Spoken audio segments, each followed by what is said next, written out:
and our building your guild is all about that deep social play. And Discord is a huge anchor to that. Like, internally, I think the access badge gives you access to the game. That's your right. Unless you break the terms of service, then you lose access, but you still have your NFTs. I like that. But I fiercely believe that Discord is a service layer and a privilege, not your entitlement. So if I was a new player, I would work that Discord angle pretty darn hard, and I would get tips, I would get friends, I would get myself into a settlement. There's no upside to how far you could get along with positive energy and compliments and curiosity and engagement. That makes sense.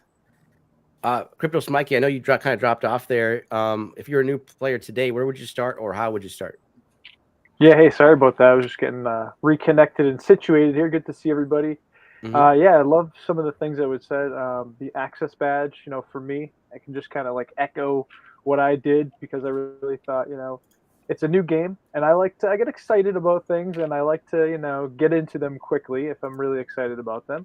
So I just recommend taking the time, going through a few things. I like, accessing the Discord, or just kind of going on YouTube and looking up some videos, because there's a lot of content here. So you might not know which door you want to come in. So do a little background research. Don't feel like you have to go all in like on this game. It's cool if you're excited and you want to, invest to whatever levels make sense for you. I think just getting into the little steps of this game by exploring online, talking to others, finding other communities, and then just going from there. Definitely having that access badge. I totally recommend that. I can't, stress that enough. I think that's a really solid point to start at. That's where I've started at, and it made sense to what I'm doing today. And I really think it's a good point. So yeah, community is everything as well.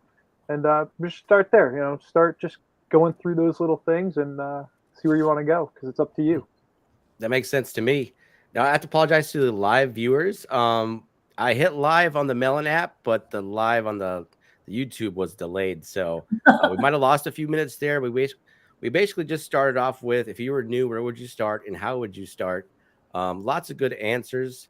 For me, I would probably start with doing a lot of research, like CryptosMikey was saying on YouTube. But I'd say I would probably go towards Twitch and catch Grilled Cheese Sandy's live, because he does take a lot of questions where, like, if you're in Discord, some of your questions can get drowned out sometimes, even though somebody will get to you. You can get like a live Q&A with Grilled Cheese, and he has a wealth of knowledge about what buildings do what. He'll actually show you too. So not only will he talk to you about it, he'll actually interact with the buildings, and you can see how they work. He's got a bunch of past vlogs on there that you can see and just kind of learn about the game through another person's perspective. So that's what I would do. Yep. I have a comment about what I would not do if I was a new player. I would not walk in on day 0, day 1, and go, what is the current best meta? And how do I extract the most amount of dust? What's the most ROI positive action today? And I hold myself to the standard of understanding that and executing perfectly on day 0. Because there is too much for you to be awesome and excellent at the game in day 0. And if you try to hold yourself to that standard and you get frustrated, I don't understand how to make freaking dust here. That would be upset. So I would concentrate on social community, and I would concentrate on picking any aspect of the game to get started with and get good at it and like it and have fun. There's lots of different things to have fun with, but have fun first, socialize, and then try to figure out how to master it. Oh, that's great.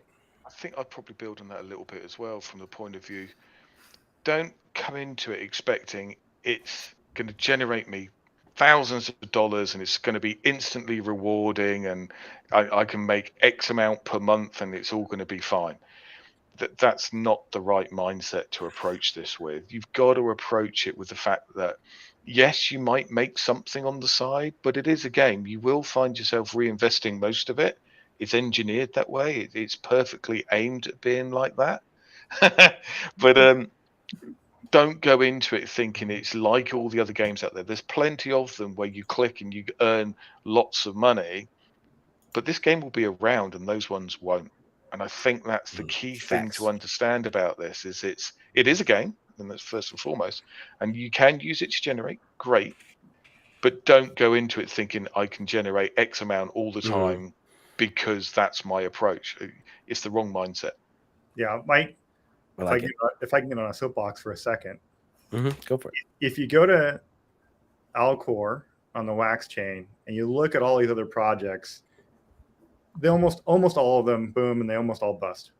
And some of them take literally a handful of weeks to do that. Some of them take a month or 2 or 3 to do that, but it's all relatively short time periods. So as a game designer, the way I look at the Wax chain is it's almost like a massively multiplayer shitty PvP about, can I identify the new project and can I buy into it early on, jump up on the top, and can I time my exit before the other guy figures out this thing's about to peak, and then I go the next thing. Honestly, I think that's just garbage. That's not sustainable. You know, if you pick the timing right, cool story, bro. But if you don't, then you're like, rug pull, Web3 sucks. This blows. Right. This is not what we're about at all. We like the term play and own. We feel really passionate that those 40 acres on Mars, that's your land plot, that's your property. And we try really, really hard to defend your property rights. We've talked about this in other MMA Ask Me Anythings. We talked about how much ownership really is. But yeah, really, they just buy the golden shovel, scratch it 4 times a day, and you're going to get rich. Doesn't work. Right. Agreed. That's right.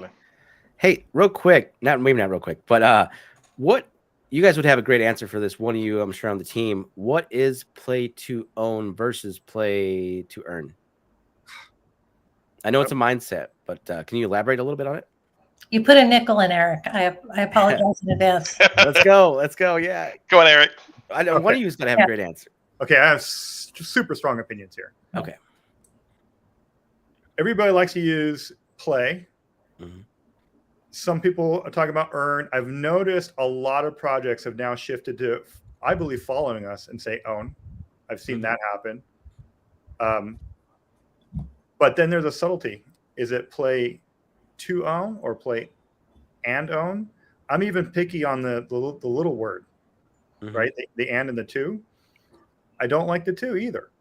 Okay. I don't like, hey, I just play this thing and that will cause me to own it, which you can definitely do. Now, let me be super serious in this game. You can play to earn in Million of Mars. You can play to own. Take your daily rations, save them up for 60 days, you get a land. So you can play to own. You can play to earn. But that's marketing tactics. If you look at the project as a whole, though, it's about playing and you own your stuff.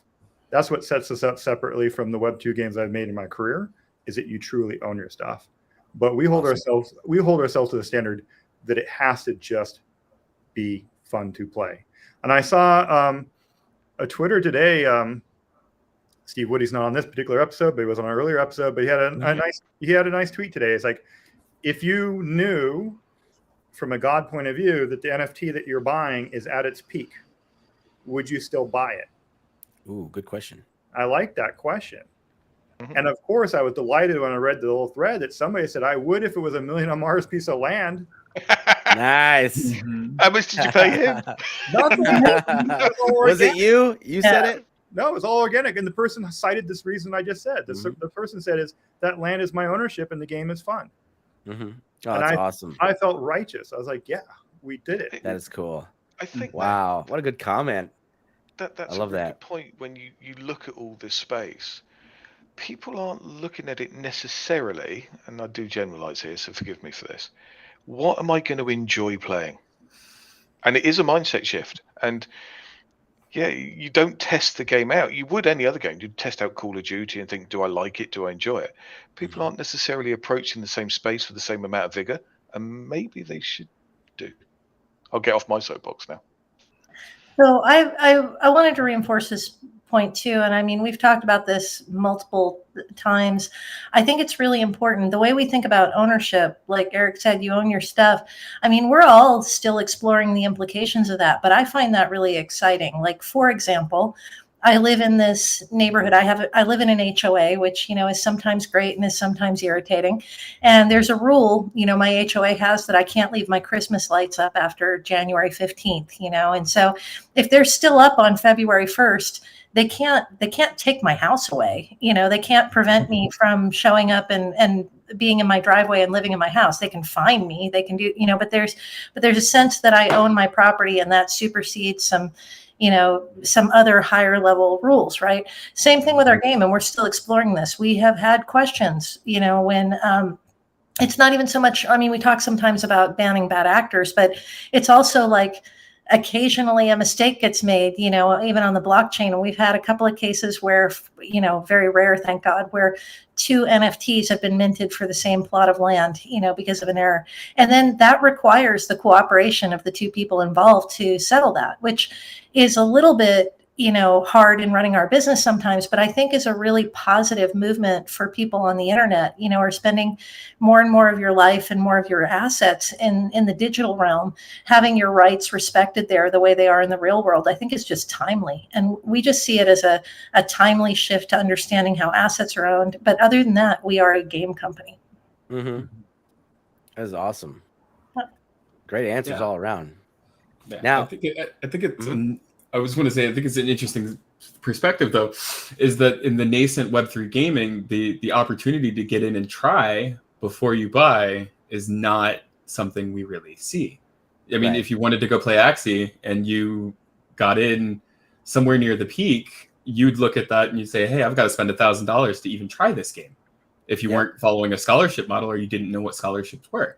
If you wanted to try before you buy, there was no options for you. The same thing with a lot of these click-3 farm games, that were coming about. If you didn't get in right at the beginning when prices were cheap for tools, you were left thinking, am I going to be able to make money off of this because it's costing me 3 car payments? It's not. There was no go down to the store. It's like I can try this for $5, and then if I feel like I lost my money, well, it doesn't feel so bad. I can go home and still feel like I didn't waste my entire work week earning this. So I think there's definitely some perspective to be earned. Like, how can we push that into Web3? And a lot of that's custodial ownership. A lot of that's virtual things, and that's things we're working on, and we've said we're working on. So I think that's things that we can really think about and take for the future for other projects. Is, hey, you need to get a way for your guys to out there and try your game, or else you're not going to have any success, because people aren't going to want to pay thousands of dollars to try something for the first time and not be able to maintain their value on the app flag. They need to know that they're getting what they want, and separate that from the cost of playing. I mean, we talked about that on a previous episode, didn't we? And we came to the conclusion that the first time user experience is huge. It is so keenly waited for by the sort of new players, but also existing players, to try and understand how we are going to bring new people into the game. And I mean, we are waiting for that really passionately. I think it is hidden in the background. I haven't seen it talked about a lot recently, but it's still there in our forefront of our minds as to, do you know what, as you said, Jumpgate, the try before you buy type approach, the understanding how you can integrate into it, the things like you're a new player, how do you get on board? Well, let's talk about that right now. Go on then. Sounds good. Hey, real quick before that, a comment said someone really likes Erik's clamp wall. Yeah, all right. So I know whoever said that will appreciate that. So I am watching the comments a little bit here, but also not because I'm listening as well. Can I tell you a funny Erik story about that? He's got his workshop in his garage. So Erik has taken up. He's become a woodworking hobbyist. He's built some really cool stuff. But I love teasing him about this. Erik's metric is return on time. So you'll go by his house and he'll be like, do you like that chair? I made it in 45 minutes. Does it support your weight? Awesome. That's a different question, Felix. Oh, good stuff. Look, I appreciate the tour. Look at that. Oh, you're very organized. Can you do you come help organize other garages too? Because mine could use it. Just as soon as I'm done with this one. All right, sounds good. Do you know the sad thing is that is the size of a flat in London? Yeah. But I've got Texas. I've only moved in this house 3 years ago, but I built up a pretty good set of tools. I've got a jointer, I've got a planer, I've got an actual proper router. I've got the table saw, drill press, bandsaw, belt sander. It's pretty good. I'm trying to decide if I'm worth buying one of those saw stops. Do you guys know about the saw stops? Yeah, for your fingers. Right, the rocket propelled brake. I Yep. don't have one yet. I'm thinking about it. I've seen some videos on it. They're very impressive. I'm going to buy you one. But you type for a living. Our professional futures are tied together, for Christ's sake. Okay, this was live. She said she's going to buy you one. Right. So I just take a finger and get it up to the table saw and take out a nip. There you go. Company medical. There we go. That's awesome. Good deal. Now, there was another comment. What were you going to say before we start talking about the clamps? User experience. We were going to talk about the first time user experience. Okay, cool. Yeah. Fatui. Since we brought it into being, that's something we've been working. Like you said, it hasn't been talked about not necessarily in the last couple of weeks, but it's something we've been talking about, and it's something that's really on the forefront of coming to fruition here. Yep. So we've been working really, really hard on the brand new first time user experience, and one of the things that will be included with that first time user experience is that try before you buy. So 3 days, players are going to get we got a visitor. Well, anyway, we call it the 3-day pass. You can come in, you can play the game for free. You don't have to have a crypto wallet. You don't have to know about Wax Cloud wallets or Phantom Web wallets. You could just play. You get 3 days to play. What you can't do is you can't create a little farm network and then go crash the marketplace and then sell crap cheaply. So you can only buy from the marketplace. You can't sell. You can do jobs, but that should be fine. And you could scavenge, and you can build up a little load of treasures and loot. You'll have a real account, so you're going to play the real game, and you have the real account. And when you're ready to upgrade, you can. But at the end of the 3 days, you got to go and find one of those access badges on the secondary market, or we have a brand new upgrade page full of really nice graphics, and you can upgrade. And we're going to make the premium pass and a VIP pass standard options on both Wax and Solana. So I would say that's a huge piece of innovation from us that you don't see on other Web3 games, that we have the courage to say, come play our game, play it for free, see if you like it. And if you do like it, upgrade and keep on playing. It's not like, ooh, Santi, did you get some virtual tennis shoes? Oh, you didn't. So you got to rent them. Right. I actually don't think the ultra scarce, were you alpha, did you buy the really lusty scarce thing and then you can rent it to other people? I don't think that model works past another 8 to 12 months. I can see that. I think it's a hard model. Web3 is going through very, very fast iteration cycles, and business models are being tested really, really rapidly. And I think there's a lot of, on the other end, on the Web2 side, on the Steamer side, the Kotaku side, people are like, oh, NFTs are just a scam. I'm never going to ever touch those things. I never want to play a game with them. I think that will all go away.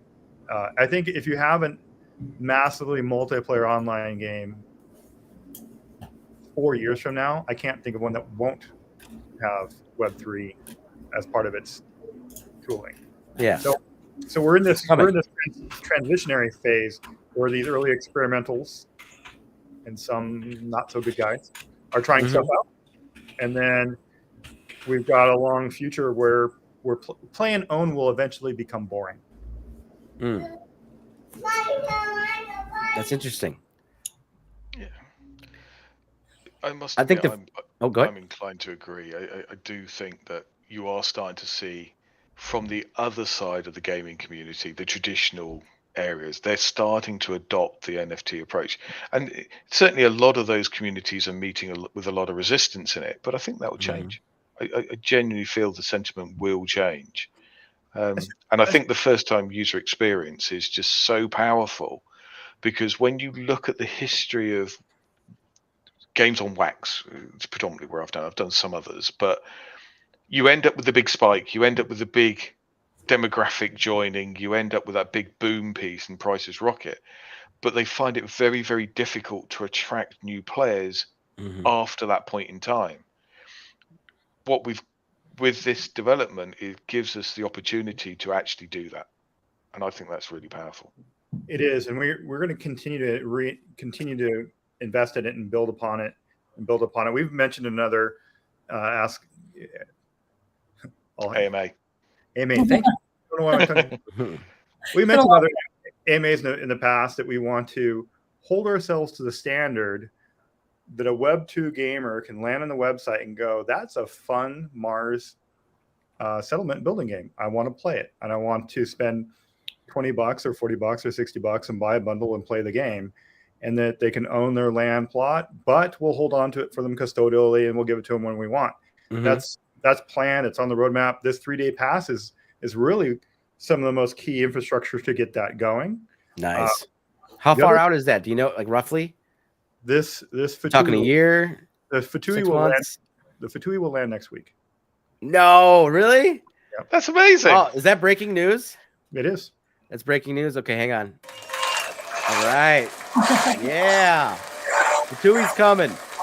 I think it's gonna be massive. How do I stop the clap? Okay. Please do. Did you guys hear it too? Yeah. Okay, cool. Yeah. Yeah, it was kind of cheesy, but that is massive. I think it's going to be great, especially paired with some like marketing. I can put out a video as soon as it launches, showing people how it works, and probably some other people too. Just get the word out. I know there's a lot of games that I haven't played specifically because I don't have NFTs to access the game, so I can't see what it's like. So it's hard to make a video on it, right? Just off of like a white paper and a theory. Like if you can get your hands on the game and show people, I think that's huge. And a lot of games don't have any way of doing that in a great fashion. Now check this out, guys. So imagine this is live, and we got the 3-day pass, and we have the ability to hold on to things custodially.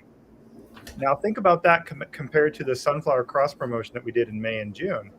You know, as you guys know, it was very successful. We got a lot of players in. We actually picked up a lot of new founders off of that. We've got some strong payers and great players coming out of it. Totally a great cross promotion. We'd do it again. Do I love the leftover Gen 2 common land plots that people got off of a relatively simple thing of 3 golden sunflowers? Don't love that. Right. I don't love that. But I'm not going back in time and unwinding it and saying that was a bad idea. It was not a bad idea. It was a great idea at the time. You know, we want to get people over from Sunflower. We want them into the core loop. We need them to plow, plant, harvest. We need them to do the things. But we can't leave them as a normal worker for 60 days because that's not going to work. That's too long of a time period. So we had to do this golden sunflower thing. But check it out. You know, with new cross promos in the future, where we make the decision that new player needs a touch of land, we will be set up that we could say, hey, do this piece of engagement, win a tournament, do whatever piece of golden sunflower, prove yourself you're human that we deem is correct for that cross promo. We could then give them essentially a virtual land, which is actually still an NFT that's on our wallet, where some conditions apply. Like you must continue to play with this thing for 30 more days before we release it to you, or whatever. This sets us up to be a lot more thoughtful and a lot more intentional about these giveaways and cross promos. I like that. To be totally clear, though, so the new Fatui that's coming out, so that includes a 3-day pass. At the end of 3 days, you do have to link a Wax or a Solana wallet to keep playing and collect your assets and keep going and get full access. But we didn't talk about the other important elements. So the new Fatui has 2 key elements that I think are really going to help us get to a wider audience. In addition to the 3-day pass, we are also launching a mission system. So there will be guided missions initially through the first early game. You were asking about the early player. Starting next week, it's going to be a lot easier for an early player to get onboarded. And moving forward, they're going to be really, really advanced mission chains that I'm really excited about. Oh, that's going to be awesome. Yeah, that's why it's been taking us a bit of time. You know, we insisted that if we're going to go back and make this Fatui awesome, that we're going to make it data driven, and we're going to make missions so the designers can say, okay, let's go ahead and have these inputs, have these outputs, a description text of all the stuff you'd normally see in a quest system. Yeah. We built all that. And so Fatui is going to release next week with a 3-day pass, and you're going to see the beginning sets of missions. But please don't measure us on completeness on the missions that release next week. That's just the starting. The beginning. Okay, gotcha. Yeah. So are you going to couple this with a drive to promote it to a new customer base or a new player base? Yeah, we have a whole we have a lot of exciting promos coming up. Some of them we're not quite ready to announce yet, but I can tell you initially we're going to be working with all of you, with the existing engaged players. There's a whole new referral system coming out, and there are going to be some reasons that you're going to hear about later, I think, in the broadcast when Erik gives you, some leaks about where we're going. There are group missions coming where you're going to need a team of people to come and work on. Oh, that's awesome. Erik knows how much I've been after group stuff. Yeah. Big advocate. So let me tell you the other thing that's shipping next week, Feelix, is bite my tongue, knock on my head. Based on everything I understand of reality today, Feelix, you should be able to get your 5 levels next week. Yeah. Come on. I'm desperate for it. Woody will be absolutely over that as well. So imagine this. You'll get the management function, right? Plus a Fatui. You guys should be able to go to town now and then recruit and bring people in without it becoming brain dead. Oh, that's fantastic. Oh, cool. Version 2 of the settlements? Yeah. So I tweaked. I added one little feature onto Director Feelix. Okay. Cool. I'll be sporty and reveal it here. Go on then. So I had a 4-hour call with Feelix in May, and I took a whole bunch of notes. And originally, I had in mind just 3 levels to the settlements. I originally had owner, manager, member, and then he opened the call and said, "No, we have to have 5." I was like, "What?" Okay, walk me through it. So he was very, very thoughtful, extremely prepared. In fact, Keri, he had slides ready for me. This guy. And for my own heart, yes. Took it seriously, I'm afraid. He was properly organized and got my attention. So we're going to have that associate tier, but the one I like is this director tier. I wanted to solve the problem is what happens if the owner bails. And so it'll be up to the owner, but the owner could set a flag and the directors end up inheriting the settlement or guild if the owner stops playing. Oh, it's great. That's awesome. Feature. I can't wait to see all these new features. This is going to be awesome. And then on the referral program, if you've got guild passes, the guild passes are not going to change how they work. If you bought guild passes, you have guild passes, they still do their normal thing. After the end of the 30 days of play, you get your 700 dust. No one's moving your cheese on the guild passes, okay? All right. But there's a new shop coming to town that Jumpgate's leading, the Referral Shop. Okay. And instead of just straight dusk, you will get credit for your referrals having played 30 days out the door.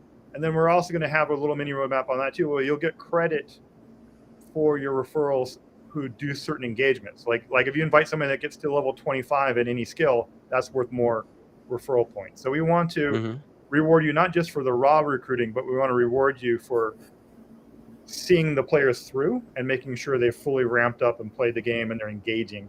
And that was what the 30-day intent is for, but we also want to start measuring other aspects of gameplay and then reward you as a recruiter for doing that. That's awesome.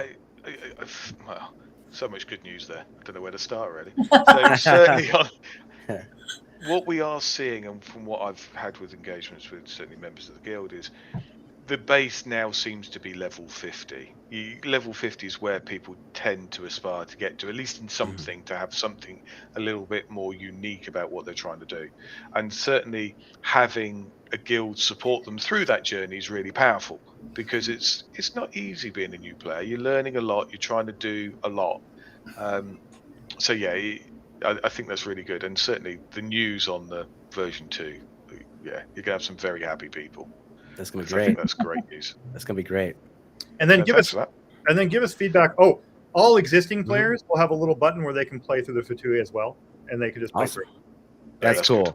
I like that you added that, because Like as a content creator, I really wanted to try the premium pass, but I also don't want to get banned, right? So I think it would be cool to show people like this is what it's like to start, and how you could grow it, not throwing a ton at the game, right? Because everyone starts at different levels. So I've always wanted to try it for a week or two to see how I could build it. But obviously rules are rules. But this is all great news. Real quick, I put this in the live stream chat, but I am giving away an epic greenhouse for a retweet of this broadcast. So you can find my Twitter at SavageSanti16 and just go ahead and retweet that. It's also in the description of this video as well. If you find my Twitter, retweet it for a chance at epic greenhouse. So, Mikey, what's your thoughts on all of this? There's a lot going on. Quiet. Your mic's muted too. Well, hey, I'm just listening. There's a lot of conversation. So, I mean, there's a lot of amazing things going on.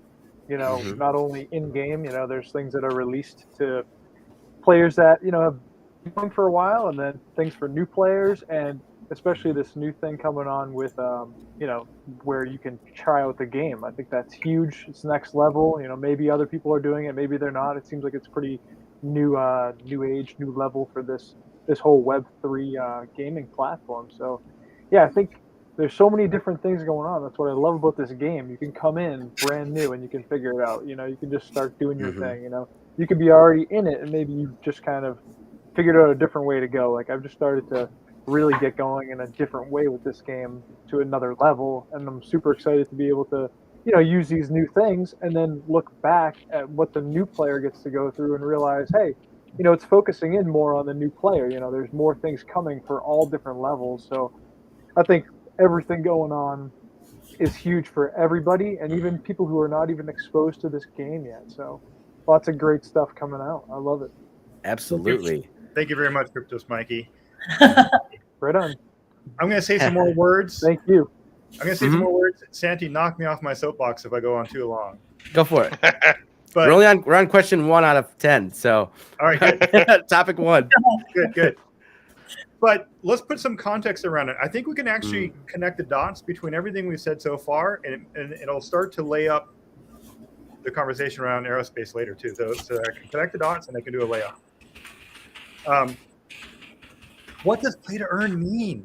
Oh, I can just play this game. I just click on this thing and I go run off to an exchange and I make some currency and I do that. That's great. Cool. I'll do that. Well, who's buying this stuff? Well, someone else who wants that thing, right? Oh, well, why would they want that? Well, utility. Okay, great. Utility's good. Boom, boom, boom, boom, boom, boom. There's a lot of sloppy thinking in this space. And we work really hard, and I'm really proud of our internal rigor. Like, we debate things very rigorously here, and we let nothing go by with each other. This soft or squishy doesn't make any sense. Long-winded words. Play to earn is a marketing technique. That's what it is. It is not a form of gameplay. It is a marketing technique. Same thing with free to play. Free to play is not a game. Play this game because it's free.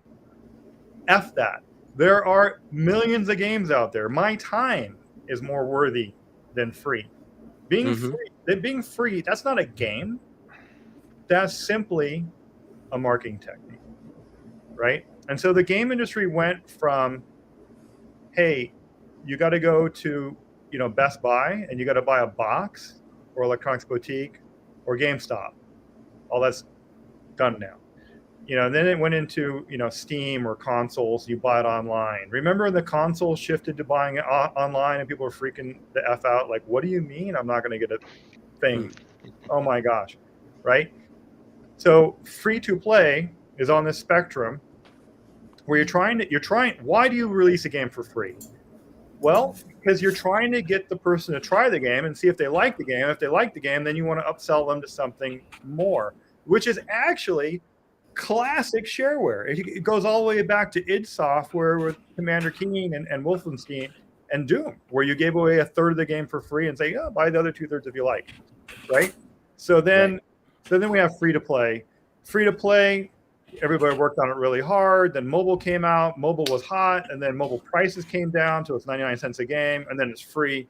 right? Everybody's struggling to get through the noise. Like, how do I reach more people? Free's pretty good, right? And then somebody came along and said, you know what's better than free? What if I paid you to play this game? You're going to make some money. Jumpgate. I'm going to, then people are like, oh my God, okay, cool. So then that was a marketing technique, and people got excited about it. And that's where Axie came from and everything in the Philippines. But here's the danger as a development team. If you don't think about it very carefully, you will go create those staking golden shovels that people click on. And then you feel momentary validation where it's going up like that. You're like, woohoo, I'm a winner. But then it peaks. Oh my God, it's gonna fall, and then what? And you're like, well, play to earn. Well, people are like, but the curve's going down, dude. Like, well, how am I gonna earn it? I don't know. So, play to earn. Yes, it's real. Yes, we have it. You can come and play the game. You can earn dust. You can sell that on Radium Alcor. Yes, you can do that in our game, but we're really careful about it. What we do is we go, that's a marketing technique. That's a marketing budget. We're willing to spend this much utility value, because when we provide dusk utility, by the way, that's taking food off our plates. That's a soft stop table saw I cannot buy because I'm giving away stuff for utility, right? So when we do that, when we have that budget for play to earn, that helps us, because then we can adjust our glasses, we can scratch our chins, we can have spreadsheets and go, well, how long should the play to earn person be able to get a land? Is it 30 days? Is it 60 days? And should what they get? But then you're a lot more sober about it. You think about what gameplay do they get? What do they get to earn? You think about it and you budget it. And if you do that, you can create a Web3 game that's sustaining for at least 1 year, as we have proven. Yeah, I haven't stopped playing this. I haven't stopped playing this game since I started back in April. Like, I've been looking for a game like this ever since about a year ago on this Web3 platform. So to find something that you can still find interesting every day, and you're going through the loops, and you might get a little curious about what else is going on out there, and that's the fun of it. You can dive into something else completely, or dismantle your buildings and start over, or sell your stuff and buy something new. There's so many different levels to this game. It's just unbelievably amazing to me, just to see where this is going, and to be part of this level where, we don't know where it's going yet, but there's a lot of different things coming. And, I'm looking 5 years down the pipe, and it's like, there's some amazing things that could happen with this space. Yep. Oh yeah. Mom is what? 11 months old? 12? Well, the game has been out. We launched November 28th. November 28th. So 1 year's coming up. That's Will the there first. be your anniversary? 11/20 is the first time it was open to all players. And then there was a little bit of time ahead of that where the founders got to noodle around. And then we had a little bit of time before that where we were selling the founders tokens. Awesome. Yeah, the founders tokens we started selling on September 26th last year. So we're really close to the 1 year anniversary of really launching this whole effort. Oh, this is great. I think that's been one of my best purchases, was the founders token. Really. Me too. It's been such a good thing. Yeah, Savage. It's been. I'm working on it. I gotta say, who hasn't got one? I've got a plan. I'm gonna start selling some Gen 3 packs, earn my founders token. You'll see. Maybe next week. I mean, they're giving them away now on Atomic Hub or Nefty. Which is crazy, because you should see. I mean, it's going to have a lot of there's a lot of ongoing utility for a long time on this. That's awesome. I think some people are kind of worried because wasn't there like a 1 year thing for the free packs that are given on Fridays or something? Yeah, so maybe some people are kind of worried about that, but I'm still gonna get one. I don't care. I want it. Feelix, some people. Who's he talking about? Some people. He's not talking about himself. Yeah. He's just creating FUD. He's trying to keep the price low until he can get in there. Exactly. Some people are saying, but yeah, I'm not pointing any fingers. Oh, there we go. No. Yeah, but for me, the founders drops, they're not the value of it. I mean, that's not why you buy a founders token. It's access to the community foremost for me.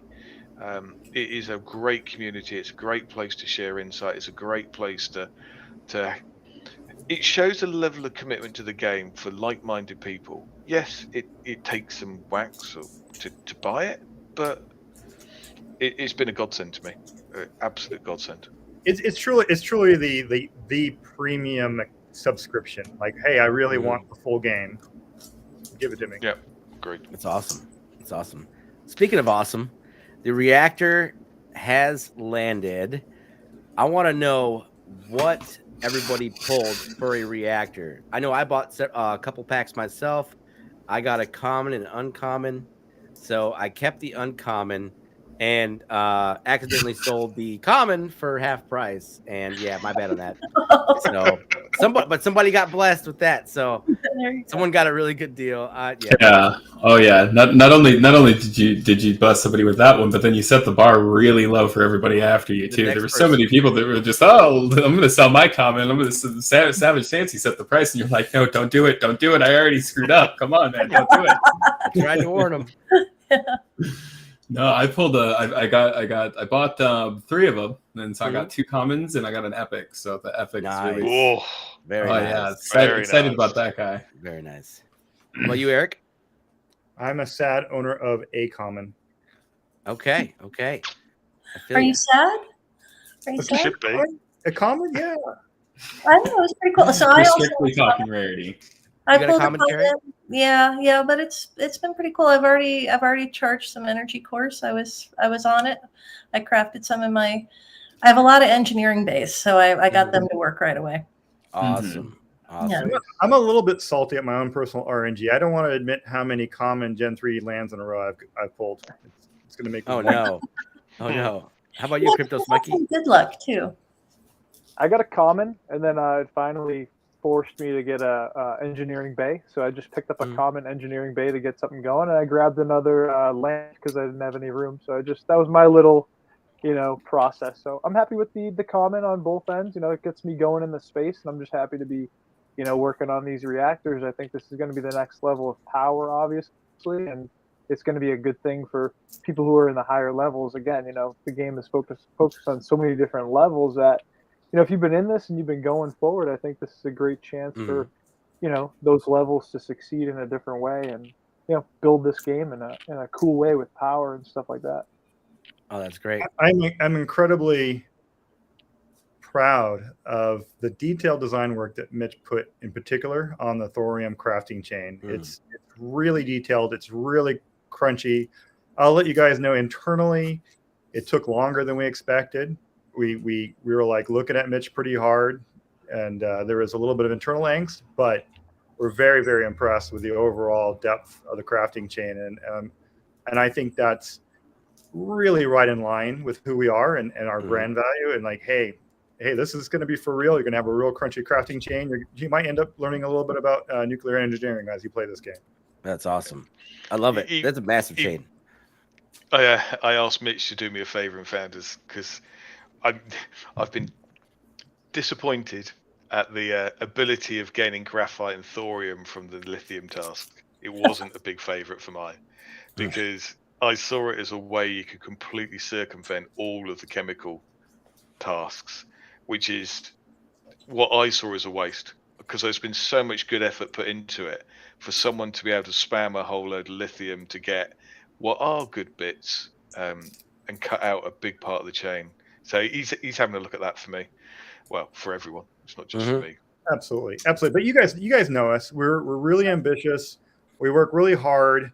We try to bring you guys stuff as rapidly as we can. As you guys know, famously, we don't super polish things and make them super bug-free before we bring them out to you. We bring them out pretty much as they come together. And then we like to fast follow, and we like to listen to that feedback and fix it really rapidly.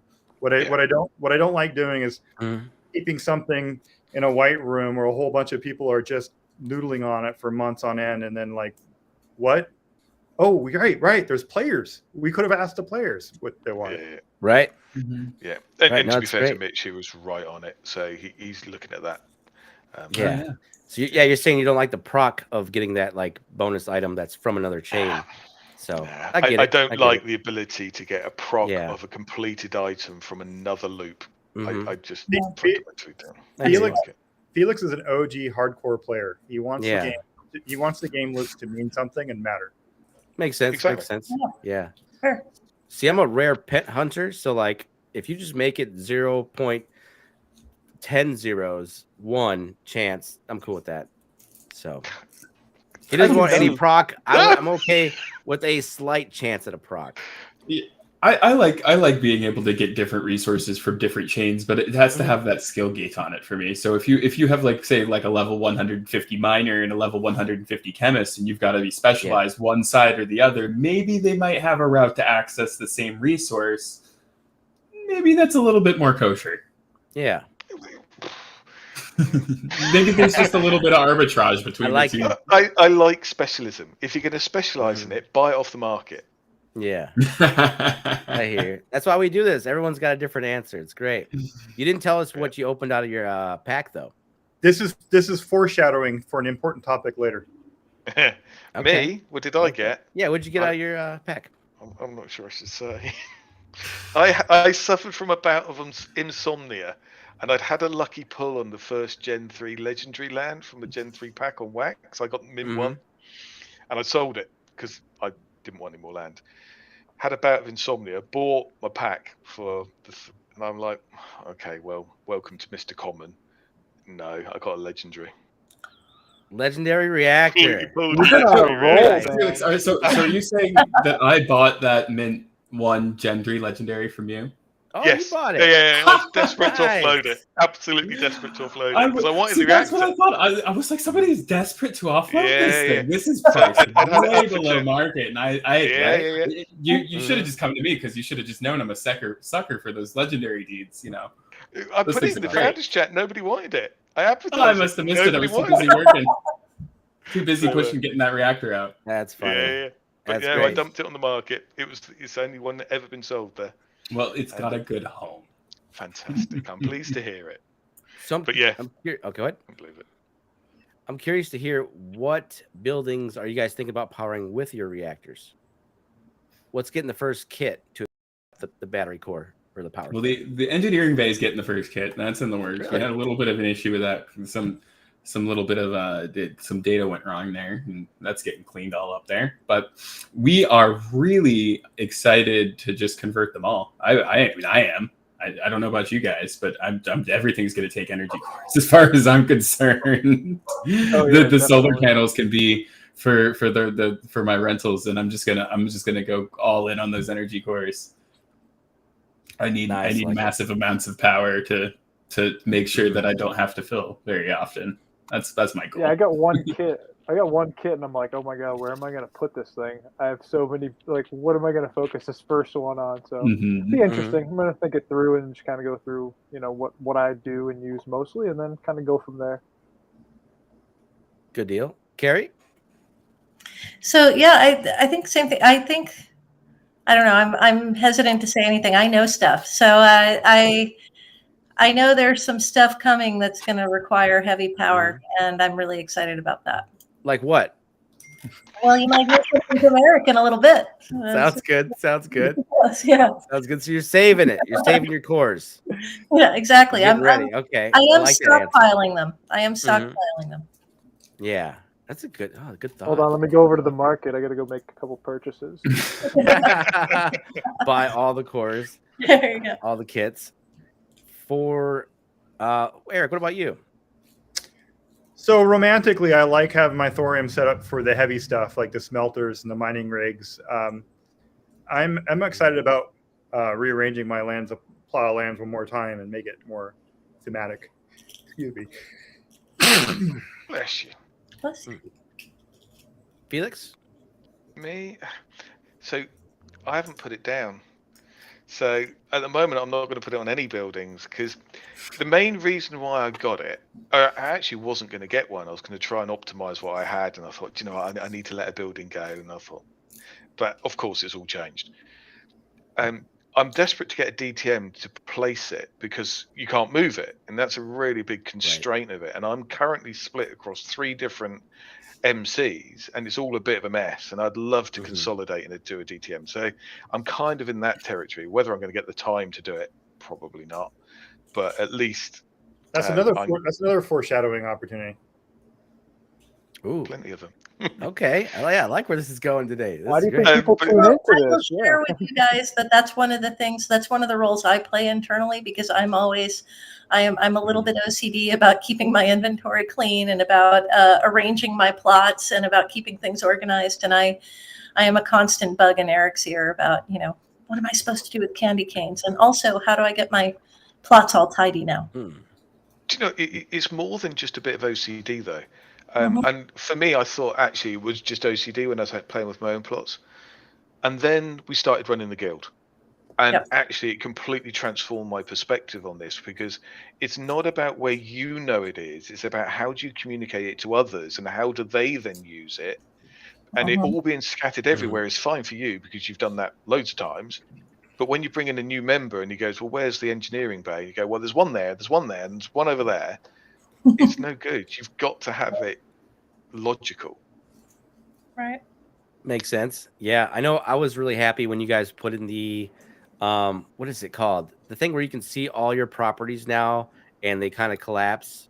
Oh, the plot overview. Yeah. The plot overview. I really like that change. It's definitely a huge improvement, over what, That's not credit. having it. That's So, credit to Keri. That's yeah.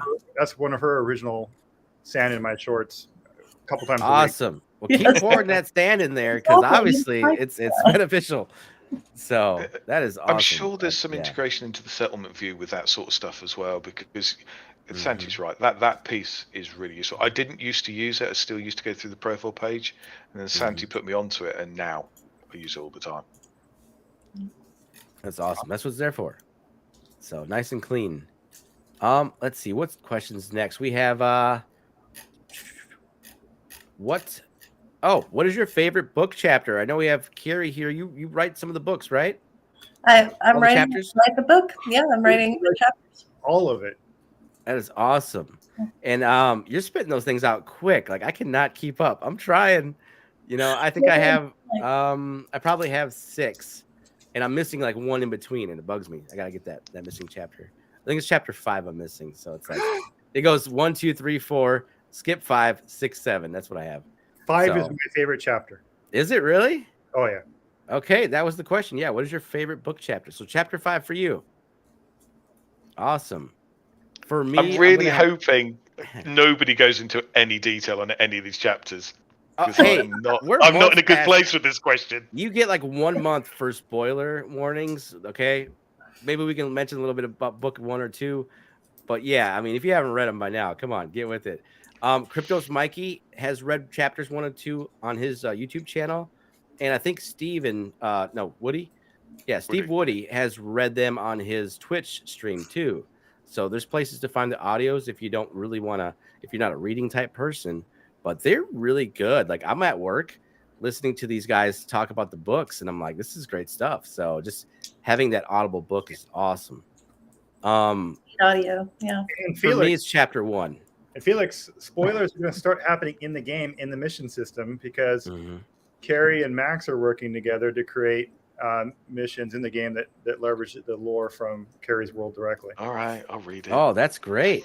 That's amazing news. And you guys have done that. Oh yeah, you gotta read it. Yeah. You've tied game stuff into into the books or books. Well, into the Meta game. Shield was part of that anyway, wasn't it? Yeah, that came from the book. So how would you know? Did you read a chapter? No, I can't avoid all the spoilers. I'm trying desperately. I'm sorry, Feelix. I had to do it. I had to do it. But you heard about it. You heard that. Yeah. The Metis is the MacGuffin in this story. So yeah, it's the little piece of magic we've been talking about. Erik and I talked about early on, what kind of world we wanted to build, and I think we've talked about this a bunch of times. But I started working on this novel a long time ago. I have 2 sons. The older one is 17 now, and when he was a toddler, I started working on an adventure novel for him because I grew up reading all these adventure novels, and I looked around at the kind of entertainment that's out there for kids these days, and everything about the future just looks so tragically dire. I wanted to write something fun and rollicking for him, and it really evolved since then. It's evolved more since Erik and I started working together. And so it started with Jesse's story on Earth and him going on this treasure hunt that you see in chapter 1. And Velma and Beto came later, and so it's kind of evolving that way. That's But awesome.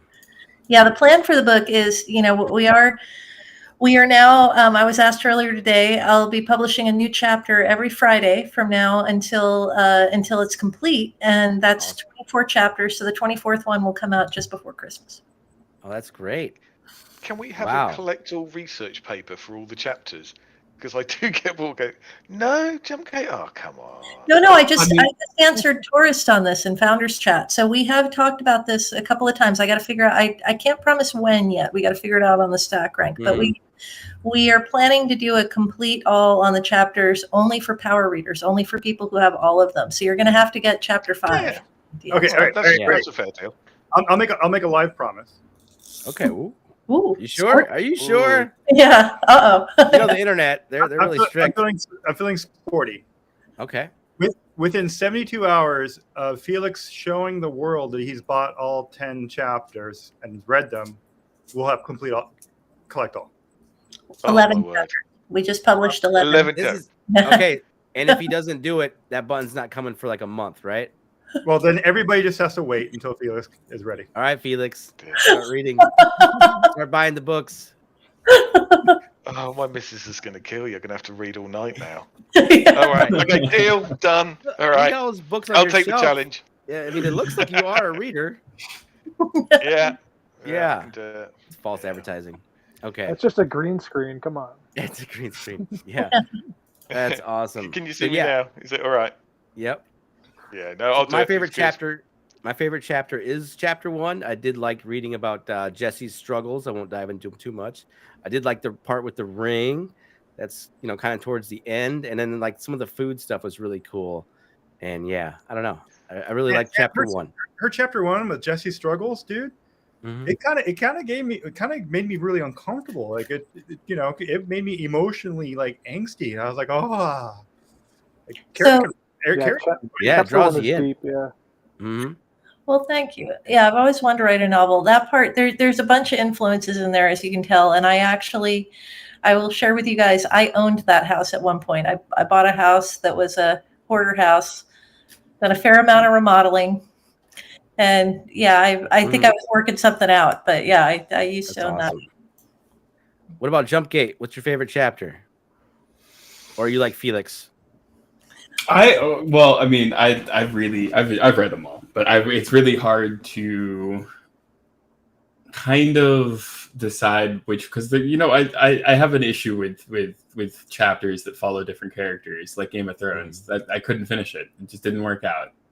So I have to pay extra special attention and go back and reread things to make sure that I'm completely zoned in on their storyline. And I have a bad feeling once Keri starts editing some of those previous chapters that I'm going to have a whole heck of a time figuring out where everything's going. I'm going to be like, all right, what did she change? I'm going to go back and read some books here. So, I like chapter 2. I'm going to say, I think that Marisol is going to have a really interesting storyline. And I really want to follow that along as it's kind of going. So I might, I'm probably not going to get the opportunity to do this, but I'm going to once the full book is going to finished and sit down. I'm going to skip through. I'm going to read each character in their own chapter storylines and skip the rest and see how it flows, because that's what I did for other books. And I'm a little bit of a weirdo when it comes to books. I'm a huge literary nerd, so I skip around. I'll read things in the wrong order and see how things flow and stuff like that. I'm a bit of an oddball. That's awesome. That is cool. All right. So, what about Mikey's? What was Mikey's chapter?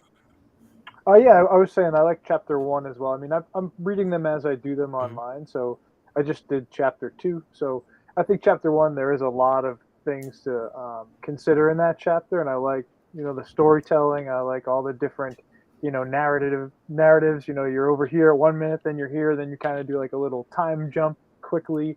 And you learn a lot about a lot of what's going on in that first chapter. So as of right now, being just at chapter 2, I really like chapter 1 and look forward to reading the rest. And, hats off to Keri, because so many people out there want to write a book. And, the fact that you're doing it with what you're passionate about is really huge. So congratulations. Absolutely. You're going to have a thrill once you get to those Beto chapters. That's what I hear. People keep saying that. And she writes at a clip that equals any kind of professional author and runs the company at the same time. That's awesome. Crazy amount of dedication. Oh, that's great. Yeah, you wearing multiple hats over there. That's everybody does. We all do. We all do on this call. Oh, I bet. She's writing like Erik puts out a video game right now. She's putting out a chapter every week and getting the feedback from the player base, what they like, what they don't like. And then that's some really good feedback for a writer. I mean, other people spend 3-4 years writing a book, and then all of a sudden comes out and everybody's like, oh, well, you should have done something different in the beginning because that doesn't sound very great. Well, she's getting all this live feedback from all you guys. So make sure you keep that, that book channel active with your thoughts, Oh, no, I love that. And I want to say to you guys, thank you for that. And thank you for that feedback. We are excited about everything we're doing. Obviously we're entrepreneurs and we're creatives, and Erik and I have been doing this a long time, and, Jumpgate is newer to it, but he's sort of taking to it like a fish to water. And I think it's really exciting. One thing I can say is we're definitely going to do more books. We have a whole series planned. I don't know that I'll be able to write all of them, but I'm loving writing, and so I want to keep my hand in. Hopefully I'll continue to write some of them.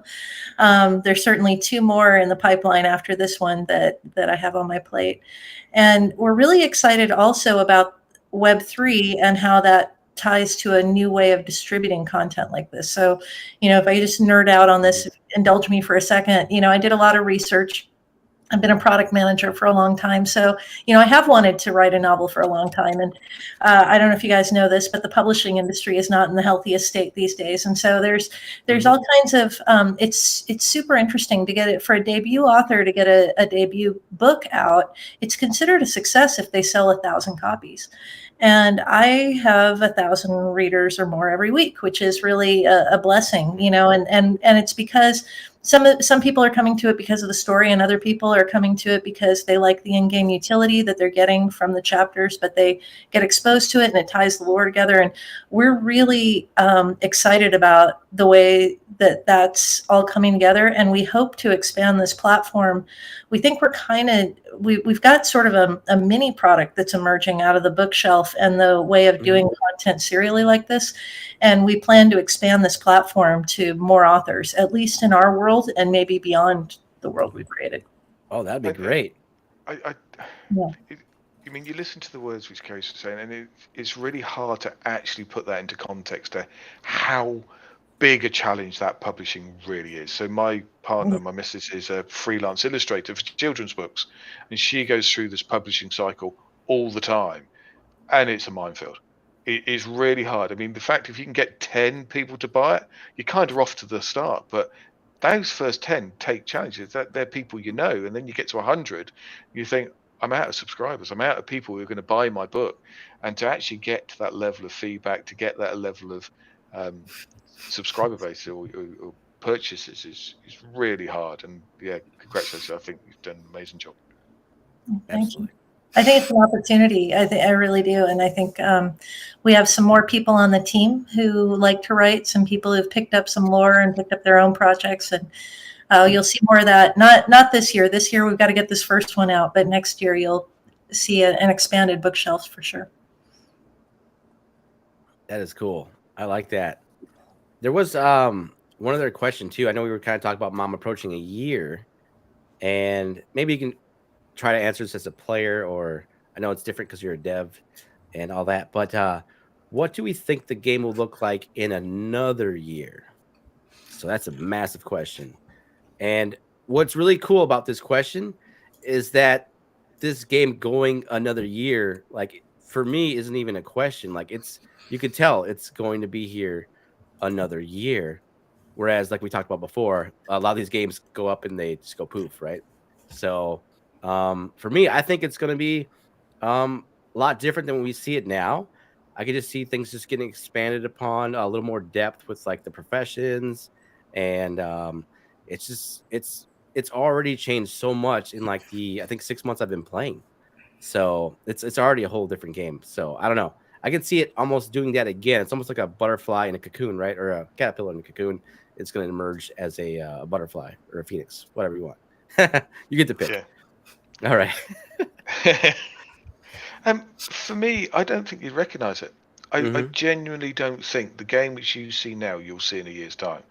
Because I think it will just evolve so much. I mean, when you theory craft simple things like greenhouses, and we're already seeing things like cooking, and we're talking about how is that cooking utilized, and you're talking massive transformations in periods of weeks and months. You give it a year, you're talking banquets, you're talking hosting social engagements, you're talking VR.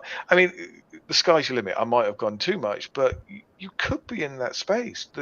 You look at what Meta are doing with VR, you look at what's happening in the space generally, it's not an awfully big leap to do to say, do you know what, blend it. It takes work, it takes effort. But I think you could be looking at transformational stuff. And I know we say actually these games being in the beginning, okay, you're in a year later. I still think it's early days. I think what you're going to see is going to absolutely rocket. And don't look at what you see now. Just look at and believe in what it could be, and certainly give your input as to what you think you'd like that to be, because I think it could be huge, genuinely. Good answer. I'm curious about CryptosMikey's thought about what the game will be in a year.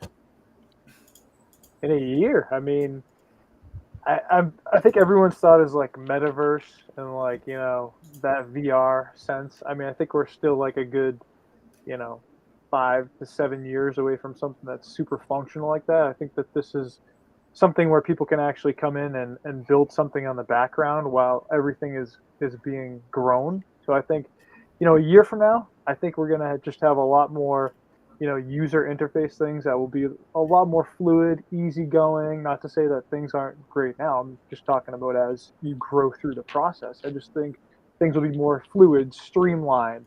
You know, the fine, you know, motor skills of the game will just kind of be something people don't even really think about. So I think a year's time, we get more shiny, we get more, you know, controlled, because everything is getting figured out. You know what I mean? And there's so many different ends to this that, you know, you don't know what's going to happen with electrical or fabrication or aerospace. You've got things that aren't even out yet. So I think a year's time, your cooking, your aerospace, the things that are being touched upon now are truly going to be in light. So more so game development, more so, you know, things looking better and flowing better.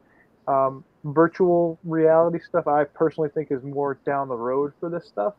I could be wrong on that. Who knows? You know, my 2 cents.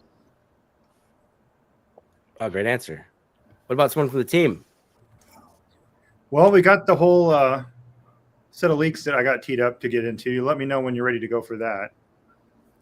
Ready? I'd like to at least hear one visionary piece about where do we think we'll be, because I think it's important. I think to get your understanding of where you want to be in a year. We've got all our ground. I mean, I'm pie in the sky. I'd love everything to be amazing, but I'd like to be ambitious. But I'd like to get some view of that. Sure. But I wanted to segue and say for Erik that he might want him to share those leaks before he gets to talk about what he wants.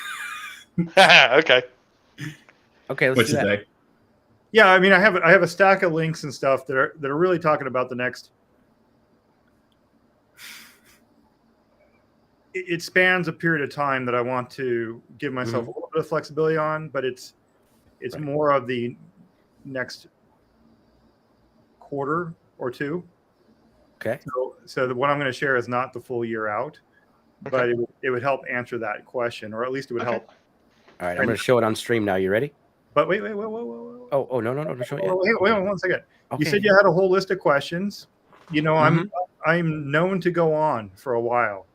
Oh, you're good. You're good. Sorry, I was jumping the gun. Yeah. So before I do that, though, what else is off your list? And does Mike or Keri want to say where we're going to be a year from now before I go off in Erik's soapbox land? So I do. I want to tell you where, you know, I think you're asking, Feelix, that's a really important question. You're asking for the vision, right? Like we're going to, you know, Erik's going to go into roadmap stuff, which is of course important. We're talking a lot about gameplay, but vision wise, what I'm excited about, and I think I'm thinking about where we'll be in a year, but also 5 years, right?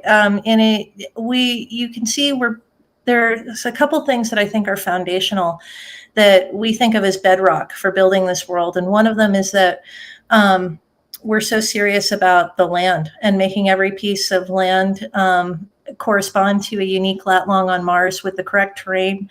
And so making that fidelity really high. And the reason for that is not just to be nerdy. It's because we're trying to do something really new, which is demystify an aspirational idea for humanity, right? So if we can all collectively form a shared vision of what it would actually look like to, live on Mars day to day in the early phases, then that's stuff that, that unlocks the creativity of everybody to make it happen. So I think a year from now, you're going to see 3 main things from us that are going to continue and strengthen. One is that the fidelity of planet Mars and that bringing that scientific realism, we're going to keep building that out and leveraging the expertise of this amazing network of people that have joined us and partnered with us to help, including the Mars Society, who we're doing a promotion with right now with the thorium reactor. So you're going to see more of that, and you're going to see us. But you're not going to see us be deadly serious about it all the time. We're going to play with that a little more, especially as we've built out the fundamentals. You're going to be able to, use your land ownership, your unique lat long on Mars, and you're going to be able to use that in lots of different experiences. Some of which are more fantastical than others. And the third thing that we're really going to be able to do with all these. With this foundation that we're laying here is with guardrails. Like both of us, Erik and I are not big fans of the sort of metaverse concepts we've seen to date, which are sort of like, we'll build a big, beautiful, empty space and here, show up and do all the work to make it come to life. We're trying to do the opposite of that. And so, but I think with enough content, enough foundation, enough gameplay, we'll be able to unlock more and more of the players' creativity, and you'll just see the world sort of explode. Awesome. Yeah, that's really cool. I mean, I agree with Keri in that aspect where you kind of, it's hard to be the foundational writer of a universe like she's doing, to come up with an entire storyline, to come up with the entirety of all the characters in the universe and all the creative little things that make a story tick. And other people have their own creative ideas too. They might not be as well fleshed out, but they might have a module or something that they can install into the story that says, hey, this is my own character. Maybe this is the story of Joe that went scavenging that one time, and he doesn't need to create scavenging. He doesn't need to create Meta Shield. That's already been done by Keri. He lives in this world and has great ideas on how to flesh out something to explain to the greater community how he feels like in this world. And there's so many other properties that don't even forget the metaverse, forget Web3, go back and look at Warcraft 3 and the Frozen Throne and all the custom games that were spawned out of a well thought out universe developed by other people that launched some of the very loved game genres like auto battlers and Dota games and tower defense games that we have now today. A lot of those genres, you could theorize, never would have come about without the player creativity and a wonderful toolkit created by Blizzard Entertainment back at the time when they were really at the forefront of creating a wonderful creative experience for everybody. So if you can even if we can capture that energy and push that into the future, I think we'll be in where I see us in a year or two time is in the articles that are featuring the games that made it through the bear market in crypto, the ones that are at the forefront of doing things in Web3 that as players, I want to be talked about like people were talking about Axie a year ago. That's where I want to be in a year. Well, loved everything you said there, Mike. And I really loved your as you pulled out references in there, the World of Warcraft, getting into Dota and the player tools. That's so where I'd like to be a year from now, outside of the leak stuff I'm going to be talking about, is I would like to see the players creating an awful lot of the content cadence that you see every week. Like right now, it's what is the dev team going to do? Right now, it's like what's our meta coming from us? Our role a year from now, I see us being a lot more steward-like, toolmaker-like, and that you, the players, are doing an awful lot of this player creativity. But it's as Keri said, on guardrails. We don't want to say, hey guys, you know what? Here's Rust and our roadmap, and you go make it. It's not like that. Mhm. We want to have pretty well built, neat Lego pieces for the players, and the players compose and rearrange it. And I'll talk about some of that in the leak section. Okay. But drawing a lens back and connecting to this conversation, I really don't like some of the high noise projects out there. They have really pretty looking roadmaps or really pretty looking decks, and they say that they're going to do everything. Like, you're going to be walking around on the ground, and you're going to have a great first person shooter thing. You're also going to go up in the sky, and you're going to have fighters. Oh, wait, and you're also going to have big battleships. You're going to do Navy shit. Oh, wait, and you're also going to go to a whole other star systems. Wait, and then you're also going to like, and there's more. Like, what? And what can I do today? You can click on a golden shovel today. Really don't like these projects. But the one project I know which is like that is Star Citizen, and that still ain't made it. Really? What's the name of that again? Yeah, there you go. I was going to say an unnamed project worth $500 million. Yeah. But but it's really not worth anything. Really don't like that. But what I'm hoping a year from now is that we are shown. So Keri and I, we don't like to make a lot of noise. We like to prove it, not say it. That's our brand, and I like it a lot. We're going to continue to do that. But I'd like it a year from now, people look back and go, oh, holy shit. Fuck, that's how you're supposed to do Web3. That's how you were supposed to do play and own. Okay, gotcha. Oh, you were supposed to keep that in-game virtual token stable so people treat it like money and they can focus like, oh, okay, all right. Oh, I see. And then you were supposed to have it. Oh, okay.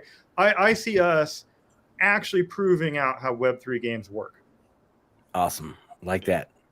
Okay. Great answers. Wow. And all unique one too. That's excellent. For me, the vision's so important because it describes the trajectory of where we're going.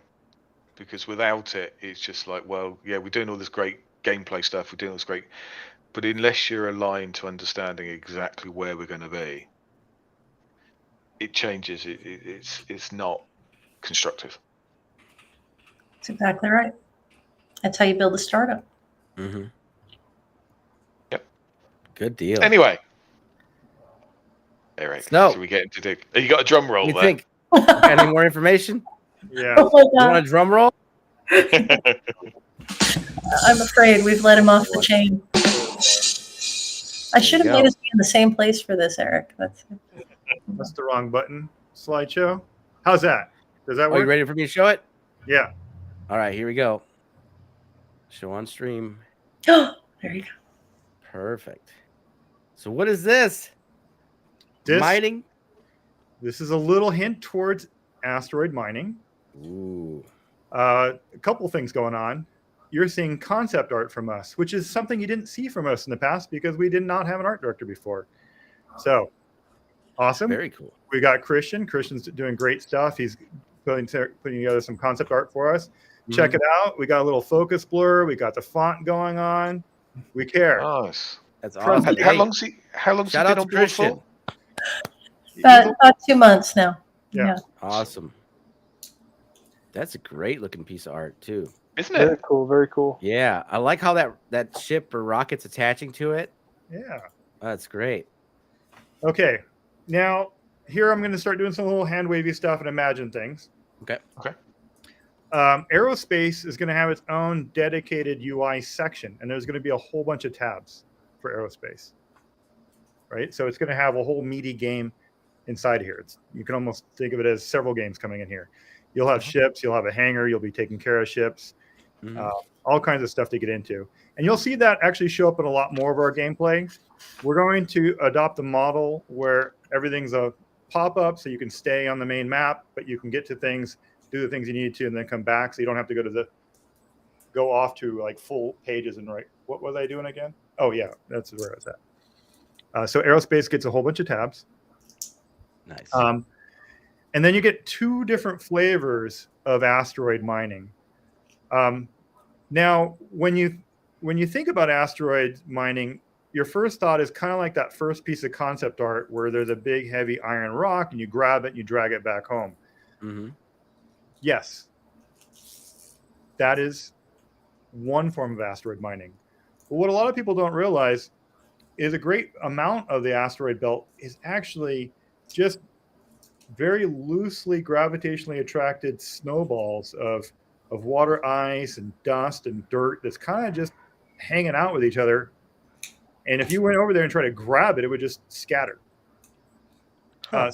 So one form of asteroid mining is going to be called near Mars asteroids. And near Mars asteroids are asteroids that are going past Mars at relatively high delta V. This is all truly grounded in science. And we've got Steel Rat, Dr. Oleg Ibrahimov. He's going to come up with a little stochastic model for the actual properties of these guys. But you're going to do a scan, find some near Mars asteroids. You scan a second time to get their orbital properties dialed in. You go, okay, look at that spectral type, look at the mass, how much fuel is it going to take me? And then you launch a mission up there, and you're going to grab some of this dust and ice in a very fancy magnetic bag. That's one mode, near Mars asteroid mining. Very nice. That's cool. Here's another view. Where you on Mars will matter. This is a very, very big deal. We are going to be moving some cheese around. Some people will be delighted. Some people will light us up on Discord. It'll be angst-ridden. It'll be wonderful. It'll be dramatic. But one of the foreshadowings, Feelix, you talked about how you have 3 different DTMs, right? Yeah. So one of the first pieces of the aerospace roadmap is you're going to get into crafting a hopper. A hopper is a suborbital rocket. It consumes methane and oxygen as its rocket fuel, methylox, just like a SpaceX Starship, but it doesn't have as much. It's not as big as a rocket to go all the way to orbit. But a hopper, you should think of it as a car. Any decently advanced player is going to want to have their own hopper so they can bounce around Mars. Or if you're familiar with fantasy MMORPGs, a hopper is kind of like your mount. You want one of these. So with a hopper, you'll be able to travel around Mars, and you'll be able to go and do missions. You'll be able to go investigate a methane anomaly and get in there. You'll be able to go track down some ancient rover missions or whatnot. But it'll be very much like a fantasy MMORPG in terms of mission and hunting and moving around. But we're going to fold this into more and more of the economic gameplay. But the anchor early feature here, Feelix, is you're going to want a whole lot of concrete. You're going to want to build a hopper pad. You're going to want to build a ground control station. You're going to want fuel tanks, and you're going to want to build your hopper. You know what? You're going to want to build 3 of these. You're going to want to build a launch pad, a ground control station, fuel tanks, and your 3 DTMs, and that will connect your settlement across these 3 DTMs. Oh, nice. Oh, I like that. Yeah. So, unless your DTMs are too far. Here in this illustration, we've got green, meaning a radius that your hopper can go to and come back. Yellow means it can get there, but it's going to need some fuel when it gets there. So there's going to be a new mini game or a new sub game where people set up gas stations on Mars. You're going to want to be able to create hopper ports, and you're going to want to set up fuel tanks, and you're going to want to make it open to the public to come by and fuel up on your methane and oxygen so that they can carry on their way around the globe. So why would we want to link them? What would the ability of the hopper be between my DTMs? Because we're going to start to make where you are matter too. So what missions you can get involved in will depend on where you are at, or where your martisans are at, or where your settlers are at.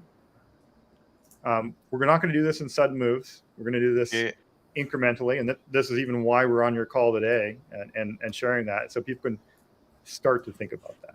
Oh, I appreciate that. Awesome. That is just awesome. So you may not necessarily want to be in one place. You want to be scattered. You want to be able to access different areas. Correct. Mm-hmm.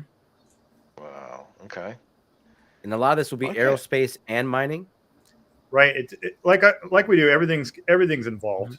Mm-hmm. We try to make all the different crafting chains have some relationship to another.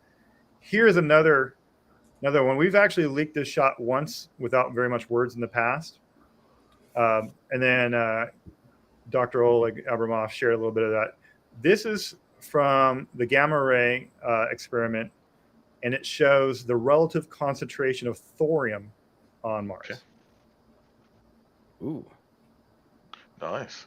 And so what we're gonna be doing, and this is the actual real thorium map on Mars. What we're going to be doing is we will start putting these things in here, and we're going to call these resource layers. And on the globe view, you'll be able to tap and drop down and say, "Hey, show me the thorium on Mars."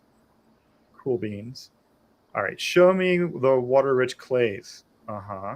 Okay, show me where the water ice is. All right, and now no, I need to know about titanium. No, I need to know about iron. And with all these different layers, you get to make informed choices of where do you want your DTMs and where do you want your land plots. And under the hood, as the recipe works right now, you guys are used to this recipe that says, hey, put in these fixed inputs and you'll get these fixed outputs. And here's the loot table, or the loot table's got some chances.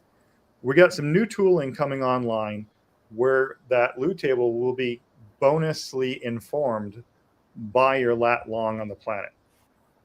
That's insane. That's cool. Next level with this map thing. That's awesome. That's so cool. You might actually end up in a situation where you may want to mine, I don't know, lithium because it is the lithium deposit, and you're going to get 300% the reward, and you're definitely not going to want to mine aluminium because it's kind of like 0.01%. And you're going to end up focusing in those areas. That also then implies that you're going to end up with land plots which are more valuable to certain people than to others, depending upon your chains or whatever you're trying to do. That's right. That's absolutely right. And then with this technology of being able to look up by your lat long and look at the individual plot and rewarding you, Feelix, for being an awesome guild leader and set up a good settlement, we're going to leverage that settlement score, see how much you've invested in your settlement, and we'll put bonus loot in the scavenging loot table if you've got a really high cultural score on your settlement you've invested. So scavenging will do better there. Ooh, awesome. And go ahead. I assume that also opens you up to an event type approach where you can then vary that depending upon game mechanics of, I don't know, an asteroid lands at this quadrant and all of these now have X amount more thorium, for example, or... Absolutely.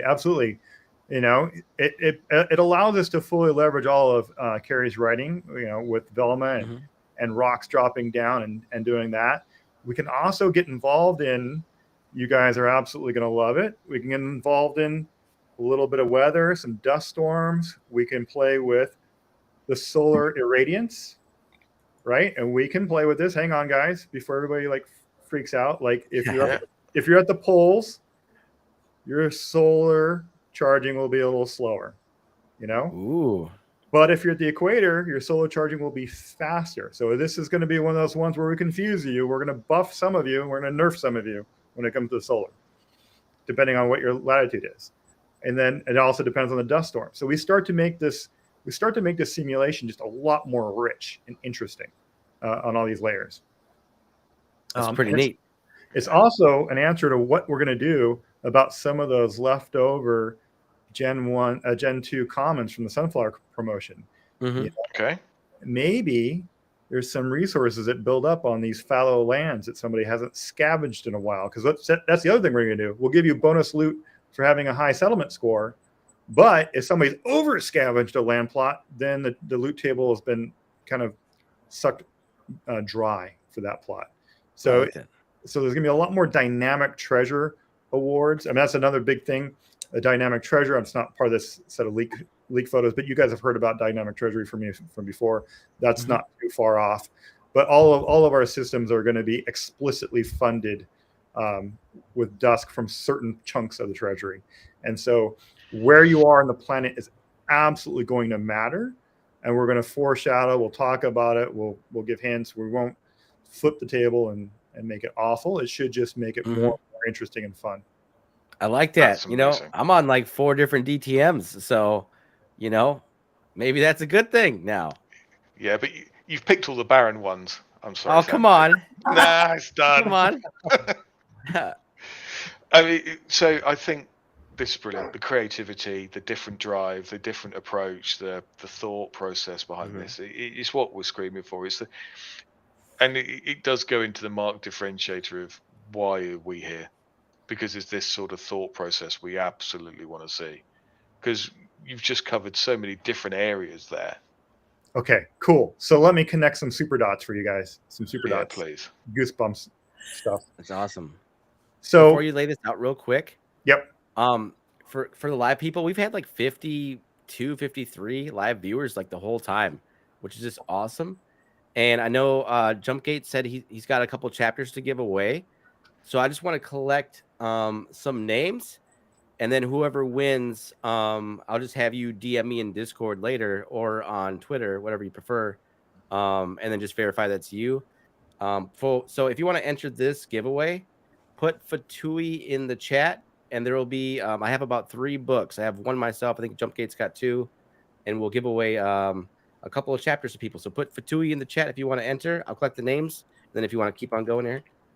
Okay, great. Yeah, I just want to embarrass Moorcox real quick for sending in those chapters to our promo wallet. He let us know that we had them, so I just wanted to go ahead and give those out on stream here. Oh my gosh, that is so kind. Awesome. The other thing I'd like to point out on the screen for a moment, if you see these things are little hexes, right? This is going to become a pattern in a lot of gameplay systems. You're going to have windows and views where we have a DTM full of hexes, and you have different forms of gameplay in there.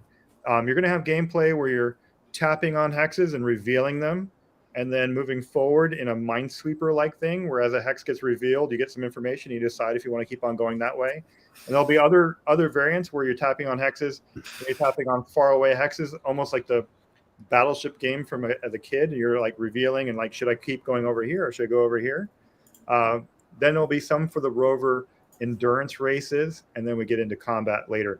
So what we're talking about here is a lot more rich, a lot of elder gameplay, a lot of cool crunchy stuff like that. But building up to a big point, the goosebumpy point, we're getting darn close for launching Glitter. We've been talking about it for a long time. Hey, nice. Thank God. We've been talking about it for a very long time. Keri, have our lawyers ran out of things to talk about? No, we can't talk about this quite yet, but really close.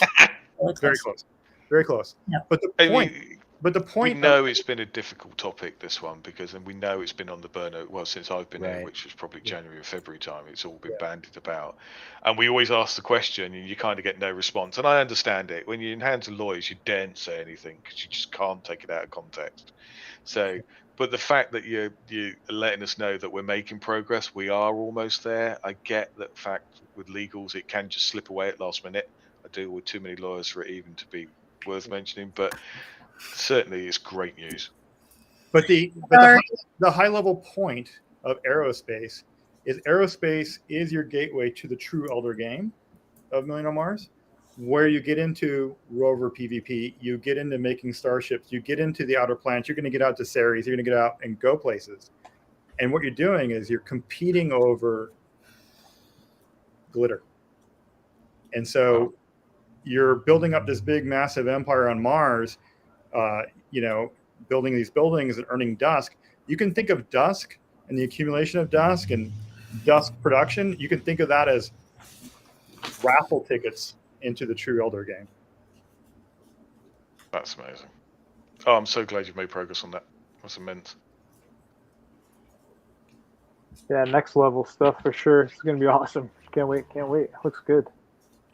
Oh. No more minting tokens. Oh. But brilliant. There will still also be minting tokens. Everybody's going to love all the dust they have. There's lots of buildings to go make, lots of concrete to happen. We're going to suck all that dust up, and you're going to want that because you're going to want to go and become part of the greater elder game. So you can think of everything you're doing so far as kind of like the normal kind of grind in a World of Warcraft up to level 60, and then we start. This is endgame type stuff. Yeah. Oh, brilliant. Oh, thank you for that. It's made my day. Thank you guys. This is it's going to be an exciting rest of the year. So connected on the foreshadowing thing, Feelix was hardcore. He's like, I don't like the procs. I don't like the stuff getting released. It has to come from the right system. So you know what's going to happen in the future of course, is we're going to have some pretty killer rewards in the spaceship system or the massive group PvE missions that you need, 10, 20, 30 people to accomplish, or in the rover versus rover combat missions. There's going to be individual specific loot that's awesome that you can only get from playing that system. And of course, there's going to be people going, I don't like to do that. I would like to have that reward, and I do not want to do PvP. Too bad. Some rewards will be for PvP. Some rewards will be for Starship stuff. Some rewards will be for big group PvE systems. That's how it works. Yeah, and I always understand the criticism of people wanting to do everything. But when you end up with a lot of content and a lot of gameplay, you can't do everything. And that's what the marketplace is there for. If you want to share between different content structures, I've always seen the marketplace as that medium of transfer between them, which is why I like things to be consigned to their specific specialisms or whatever it might be. And I see that method of exchange being the marketplace. So certainly from the point of view of having, the group content, the PvE stuff, I'm a big advocate of. I love that sort of thing. And I think it is a massive multiplayer step because, you want to be in settlements. They are kind of guilds, and you want to be part of that and contribute to it as a whole. It's the number one question I get is, how can I contribute to the settlement? And these sorts of things are exactly what I want to see. Absolutely. And then one more thing I'm passionate about that I wanted to squeeze in here. The guild play, the settlement owner, the classic guilds, it's very, very influential to me. I'm a native MMO player myself. I really love that. I want to get into having, this is a little bit of a hand wave, a little bit of dot, and stretch. But think about this, Feelix. I want to give you the tooling where you can create a leaderboard for your settlement. Not for other people, but you decide the name, you decide the description, you decide the entry fee, the door prize, the consolation prize, and you decide if it's raffle or ranked, and you decide the treasure reward. You decide that whole thing, and you fund the prizes out of the settlement's ownership. I think that's going to unlock tremendous amounts of engagement and creativity from different settlements building out different things. And they could do, hey, guys, we really need to go get our crop report going. We want all kinds of concrete. So I'm running a hey, just do this and make concrete, and you'll get reward. Right? And it all boils down to, for me, is that contribution to the settlement or the guild as a whole is you can actually partake and reward people for doing it or participating or however you want to structure it. And it is, and I can see us getting there is much more of a case of being cooperative in how that settlement operates. Sandy, what the heck are you doing? Oh, it's a duck race. Racing for prizes. But so for me, I think that's great news. The leaderboards, the internal competition, to be able to do stuff. Certainly, I've seen Ham doing some bits with wanting to do some promotions, and having the tools to be able to do that, I think is really useful. Right, and then think about this. Now, someone will be able to, they'll be able to make their own internal lore about what their leaderboards are about. They can run a league. They can do something weekly. They could do leaderboards that it's net positive for their members, or they can turn it around and that the leaderboards are net positive for the owner. They can do whatever they want to do. A whole bunch of different flowers grow, and we learn, and people talk back and forth, and people hear, man, Feelix does good lealeaboards. You got to get into Feelix's settlement. Yeah, we're giving away legendary thorium reactors. No, we're not. Really, we're not. That's funny. But so certainly one of the things which I do see that as a big good thing for is things like I've always called them in the past superstructures. The ability for the settlement to create a building where you have multiple inputs to it from various members of the settlement, and they can be rewarded for their contributions into such an event, or and whatever that might entail. But it's that cooperative gameplay, I think. It's certainly been a big thing on my radar.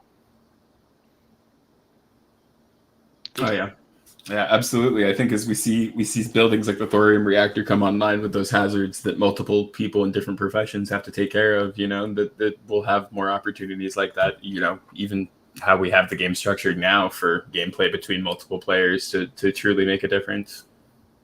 Yeah, I think the way I saw it is slightly different, and it's all personal opinion, is to be able to nominate and collaborate specifically with settlement members. So I know, for example, if I take, I don't know, Jordan with an eye, she'll want to do something for, I don't know, electrical, or if I look at maybe Sandy, who'll want to do something life science, or Nerd would want to do something specifically for, I don't know, mining. And to be able to pull all those specific people into a specific aim, that's quite powerful. That's quite enabling for the settlement as a whole.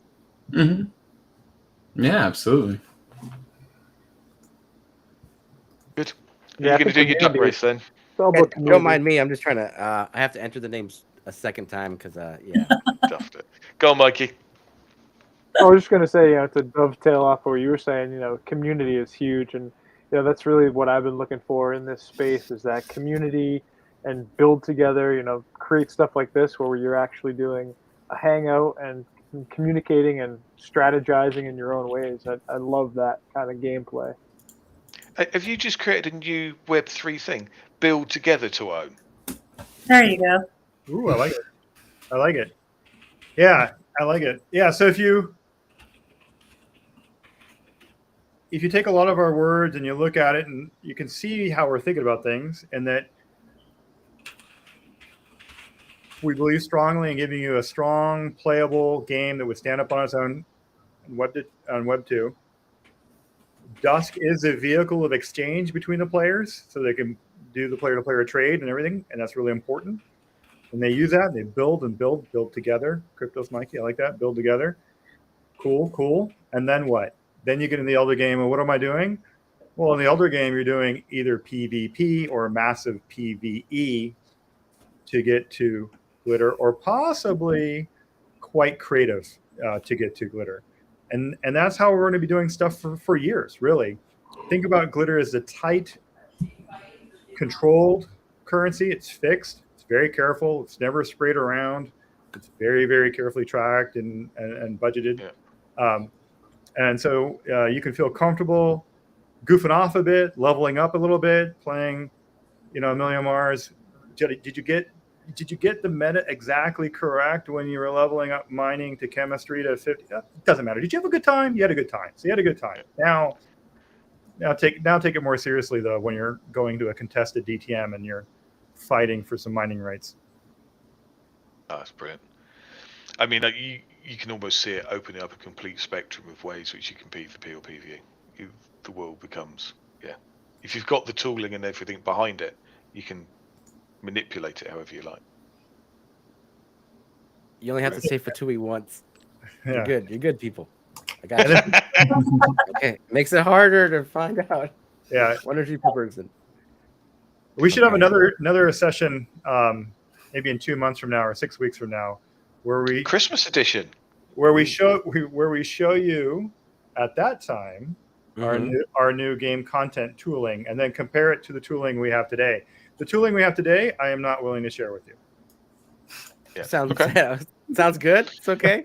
We can do that. The retroactive view of where have we come from, where are we going to? I think it's a really good snapshot, because it also shows the trajectory, because normally these things are exponential as well. So and it doesn't have to be all of you, but maybe if there's a Halloween event coming up or something. We didn't talk about there's a bunch of holidays coming up, but I left that out because I wasn't sure if they wanted to bring it up, but we do have one holiday coming up. This has been so spoiler rich, but I feel like we can pile one more on. We've had a lot of requests for Oktoberfest, so beer is coming to Mars. Beer. Ooh, who doesn't love a great ale? Your garden. That is awesome. I've been wanting this, right? We have Martisans now. Sometimes they need to let loose, drink a little beer, as long as they're off the clock and being safe. It's all good, right? So there is a roadmap feature for Martisans, which, this doesn't count as a leak because we haven't figured out exactly when we're doing it yet. But I really really want my Martisan to have a life log. And and where the way you treat your martisans starts to factor in. If you install them in a shelter where you never keep the air clean or whatever, they're always stressed, their productivity should go down. And you should be able to see and positive events too. You should be able, when they meet the love of their life, they should be great for morale. And so that I think that would be a really fun part of the game. Love on Mars. Can we get breeding martisans? Because I want. Oh my God! Every time we'll have to. Every Settle time down over there. about martisan breeding, I shut him down. I'm like, as a person who has compiled 2 humans, you may not talk about breeding martisans. But he's trying to come up with other words that are less creepy for that. Cloning. Cloning's not less creepy, but yes. It's an option. There's just 10,000 martisans. That's it. There's 10,000. Mm-hmm. Well, we could think about something else. But think about the quality dust sink that raising a small human for a series of years. Another moment. It can't work. It can't. All it does is eat and poop. And you gotta feed it, or else it dies. That's right. It almost. Wait until they start playing video games. That's great. Yeah. Right, oh, look come at on then. There we go. Who's going to win it? FNF, looking good. Oh, right. Look at that. How appropriate. Like God save the king, right? So this is great. We have FNF.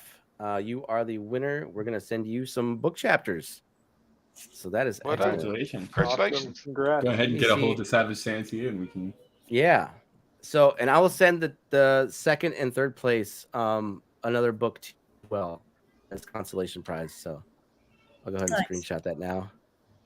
So, because you had some good ducks as well. So good deal. I appreciate you guys joining us. That was a wealth of knowledge, info. Wow. Yeah. Thank you so much for your time. I really do appreciate that. You guys have been great. Yeah, thank you all. Yeah. Thanks. Thank you for everything you're doing. Hey, no problem. It's such a great game. Like I can talk about this game forever. So we do so much content, even if you didn't put out anything new, like, every week or whatever, I would still have stuff to talk about because there's all kinds of, you can go down so many rabbit holes with all the stuff. So I will make sure that you never have any issues finding content, Savage. That's right. That's right. Yeah, I think we're going on 2 hours here? It's a record. And at least on my end, I think it went pretty fast. Sure did. Yeah. So I want to thank you in particular, Savage. I think you do really, really good, comfortable streams. It's not doesn't feel like bro, douchey. It feels really heart to heart, and you feel the gameplay, yet you're still in Web3. I think you have a really nice sense of taste or microculture you're building here. And I'm really, really proud that you partner with us and you do this podcast and play the game so intensely. Awesome. Thank you for the kind words. It means a lot. Yeah. Deserved, Santi. Deserved. Well, I think that should be it for MarsCast 6. I hope everyone's enjoyed it. Thank you for watching, and we'll catch you in the next one. Yeah, see you next week.